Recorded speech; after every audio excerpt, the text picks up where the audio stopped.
তাবিঈদের মধ্যে মুহাম্মদ ইবনে সিরিন খুব ভালো স্বপ্নের ব্যাখ্যা জানতেন। এক লোক এসে মুহাম্মদ ইবনে সিরিনকে বলল যে আমি দেখলাম আমার ছেলে পানি খেতে খেতে পেটটা এত বড় হয়ে গেছে। এই একই স্বপ্ন আরেকটা লোকও দেখলো, দেখে এক মূর্খের কাছে জিজ্ঞেস করলো। সে বলল, সর্বনাশ, এত বড় পেট হয়ে গেছে, তোমার ছেলে তো মারা যাবে। ঠিকই কয়েকদিন পরে ছেলেটা মারা গেল।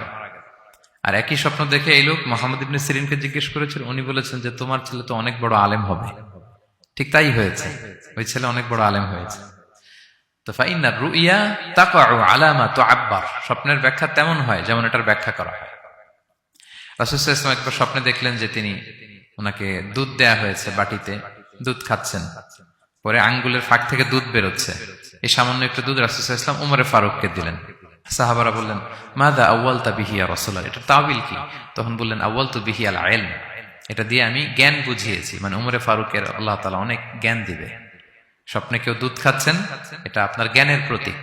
রাসূল সাল্লাল্লাহু আলাইহি ওয়াসাল্লাম স্বপ্নে দেখলেন লোকজন দাঁড়ানো, কারো গায়ের জামা এতটুকু, কারো এতটুকু, কারো হাঁটু পর্যন্ত, আর উমরে ফারুক জামা একেবারে টেনে হিচড়ে যাচ্ছে। তো সাহাবারা বললেন, মাযা আউয়ালতু বিহি ইয়া রাসূলুল্লাহ, এই স্বপ্নের তাওয়িল কি, ব্যাখ্যা কি? রাসূল সাল্লাল্লাহু আলাইহি ওয়াসাল্লাম বললেন, আউয়ালতু বিহি আদ-দীন আত-তাকওয়া, এটা দ্বারা আমি দিনদারি বুঝিয়েছি, মানে উমরে ফারুকের দিনদারি অনেক বেশি। স্বপ্নে কেউ ছোট জামা দেখলে তার দিনদারি কমতেছে, এটার একটা আলামত। তো এই জন্য হুট করে স্বপ্নের কথা কাউকে শেয়ার করতে নেই।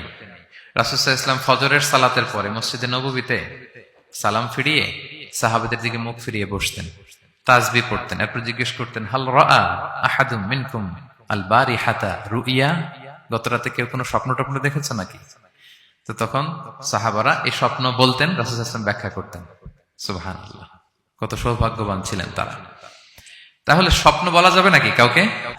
না। খুবই শুভাকাঙ্ক্ষী, আপনার একেবারে ক্লোজ ফ্রেন্ড, তাকে বলতে পারেন। আর অনেক বড় আলেম যিনি ভালো ব্যাখ্যা করতে পারবেন, আপনাকে গাইড করতে পারবেন, তাকে বলবেন, এছাড়া বলা যাবে না। আর খারাপ স্বপ্ন তো বলাই যাবে, আল্লাহ তাআলার কাছে পানা চাইতে হবে।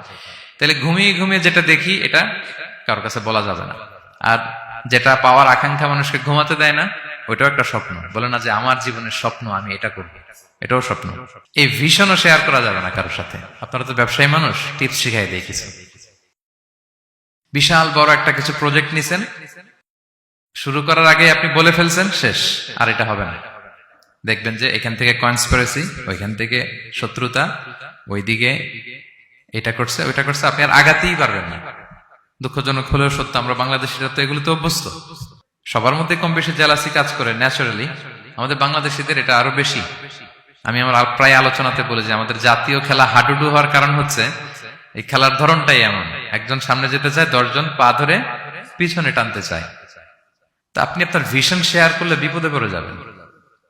আপনি প্রপার হোমওয়ার্ক করবেন, গ্রাউন্ড ওয়ার্ক করবেন, কাউন্সিলিং করবেন, প্রজেক্ট দাঁড় করাবেন, লঞ্চিং প্রোগ্রামের দিন সবাইকে জানাবেন। সব রেডি, এবার আর কেউ কিছু করতে পারবেন, এটা দাঁড়ায় গেছে, সব রেডি আমার।